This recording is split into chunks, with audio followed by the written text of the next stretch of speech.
yang kedua dalam mata kuliah pengawasan 1 ya di semester 5. Nah, sebelum kita mulai perkuliahan hari ini, seperti biasa dalam kebiasaan kita di ilmu mengenai suatu sangka, marilah kita sama-sama membaca Al-Quran pada surat Al-Baqarah ayat 5. Silakan.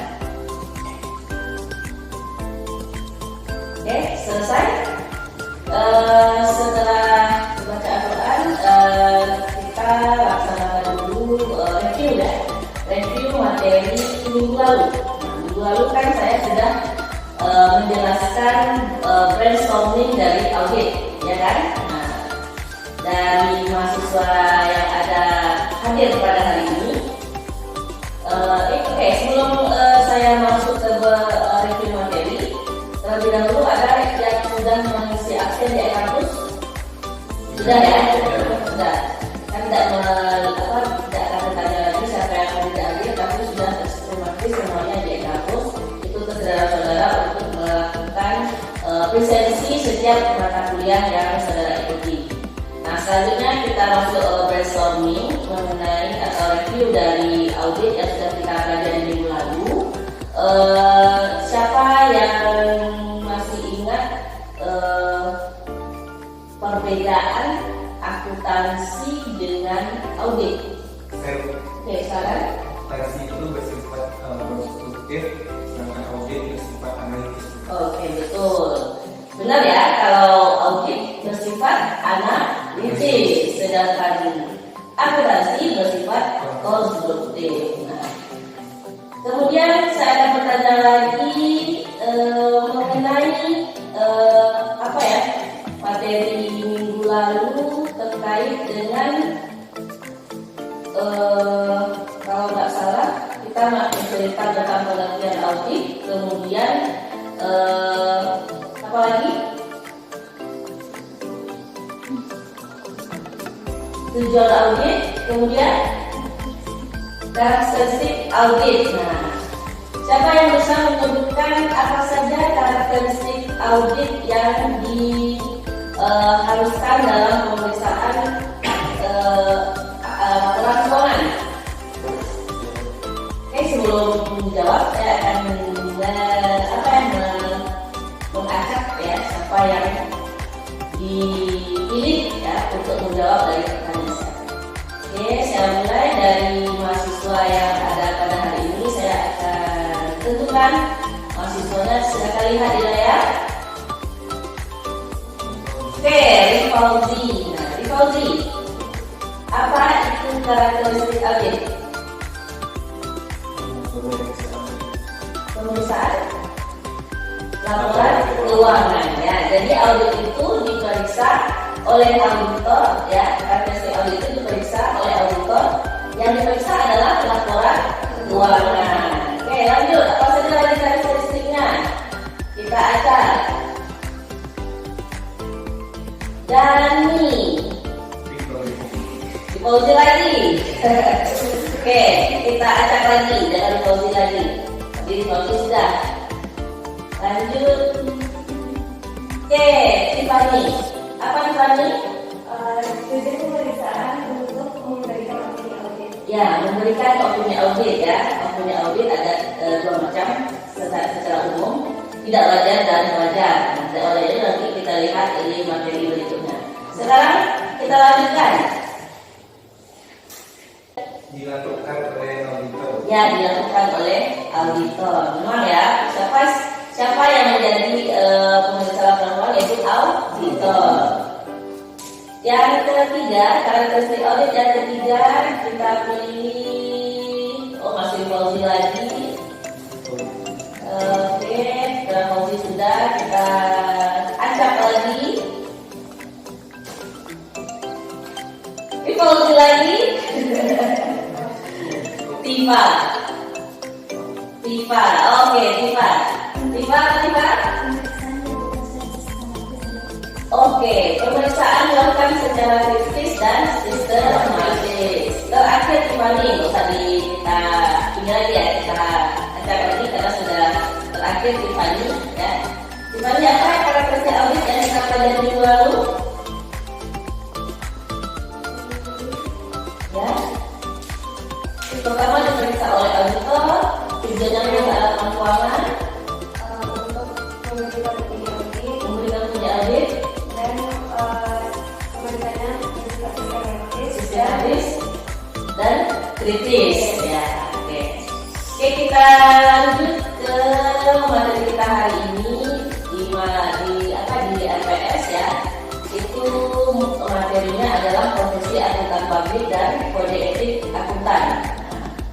Yang akan kita bahas ini dalam materi ini, yang pertama ini adalah saudara mampu menganalisis bagaimana organisasi akuntan publik dan membedakannya, ya. Kemudian menunjukkan tentang peraturan yang terkait dengan etika profesi, seterusnya perkembangannya, ya, SPAP-nya bisa, dan terakhir menunjukkan nilai asma al-husna dalam pada materi ini, ya.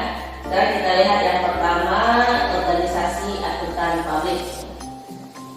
Masih akuntan publik ini itu adalah sebuah organisasi, sebuah profesi bagi auditor yang melakukan pemeriksaan laporan keuangan, ya, pada perusahaan. Ada beberapa organisasi khususnya untuk akuntan publik itu adalah IAPI. IAPI itu singkatan dari Institut Akuntan Publik Indonesia. Kemudian ada istilahnya lagi IAI. IAI ini bukan untuk akuntan publik tapi akuntan secara umum. Itu disingkat dengan Ikatan Akuntan Indonesia. Kemudian P2PK, itulah badan pemerintah yang mengatur profesi akuntan di Indonesia yang berada di lingkungan pemerintah. Dan yang terakhir itu KAP dengan KJA. Kalau KAP adalah sebuah lembaga yang menaungi auditor yang melakukan pemeriksaan keuangan pada perusahaan misalnya yang publik atau disebut dengan kantor akuntan publik. Sedangkan KJA itu adalah kantor jasa akuntan. Itu dua hal yang berbeda. Kalau KAP untuk auditor yang sudah memiliki sertifikat CPA atau CPA namanya, sedangkan KJA itu cukup memiliki sertifikat CA atau AKT. Nah, baru bisa mendirikan sebuah kantor jasa akuntan. Oke, kemudian kita lanjut terkait dengan independen. Kenapa auditor itu harus independen? Ya, namanya auditor itu adalah sebuah profesi. Sebuah profesi itu memiliki tanggung jawab, kemudian hal-hal yang berhubungan dengan profesionalitasnya dengan apa yang diberikannya.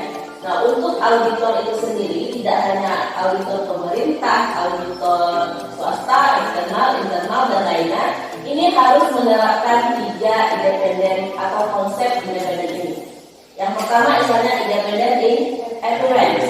Appearance itu adalah seharusnya atau dalam pekerjaannya ketika melakukan pemeriksaan, dia harus menampakkan bahwa dia independen. Independen itu sama dengan tidak memihak, tidak tergantung dengan apa yang dilakukannya. Artinya dia bekerja sesuai dengan porsinya. Ya, artinya dia sebagai akuntan atau sebagai auditor itu harus menerapkan apa yang diperolehnya, apa yang diberikan kepada dia untuk melaksanakan sebaik-baiknya. Jangan sampai menyalahi aturan. Ya. Kemudian independen impact, ya, secara faktanya atau orang-orang beranggapan ya, yang akuntan ini biasa dikenal itu adalah profesi yang sangat menjanjikan, juga sangat banyak juga beban dan tugasnya. Makanya masyarakat pada umumnya menganggap bahwa akuntan publik atau auditor itu seharusnya ketika dia melakukan kegiatan pemeriksaan laporan keuangan, akhirnya dia memberikan informasi yang valid sesuai dengan amanah yang dia berikan. Jadi faktanya itu adalah seharusnya auditor independen. Kemudian independen in mind. Mind itu istilahnya adalah pikiran, secara akal ya, secara dia niatnya saja ya, untuk niat itu diukur juga independennya. Ya, sama dengan dalam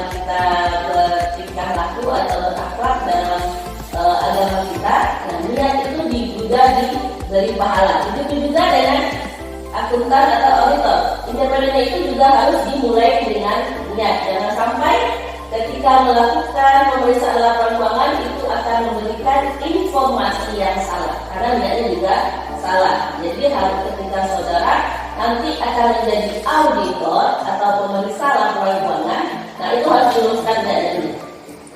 Saudara harus independen, tidak ada masukan-masukan dari pihak ketiga untuk bisa mendapatkan opini wajar. Karena opini wajar ini sangat kita lakukan di kampus ya. Soalnya tidak banyak, cukup 10 yang saya tulis di kampus. Silakan dijawab dengan pilihan ganda, ya tidak esai tapi pilihan ganda. Nah, silakan dikerjakan paling lama 5 menit.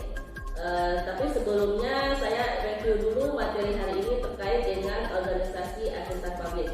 Ya. Nah, sekarang saya ingin bertanya dulu, apa bedanya IAI dengan IAPI? Oke, silakan Tani.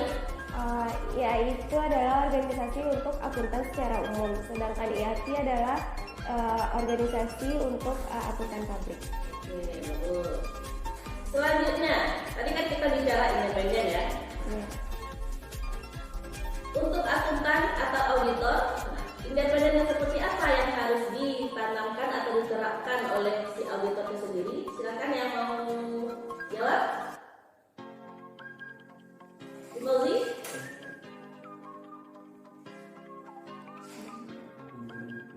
Independen in fact, ya.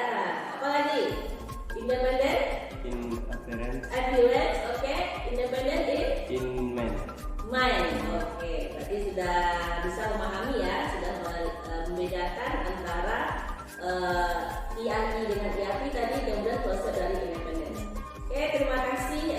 Kita cukupkan perkuliahan kita hari ini ya. Untuk kuisnya nanti dilaksanakan di e-kampus dengan mengucapkan hamdalah ya, alhamdulillah kita tutup perkuliahan hari ini.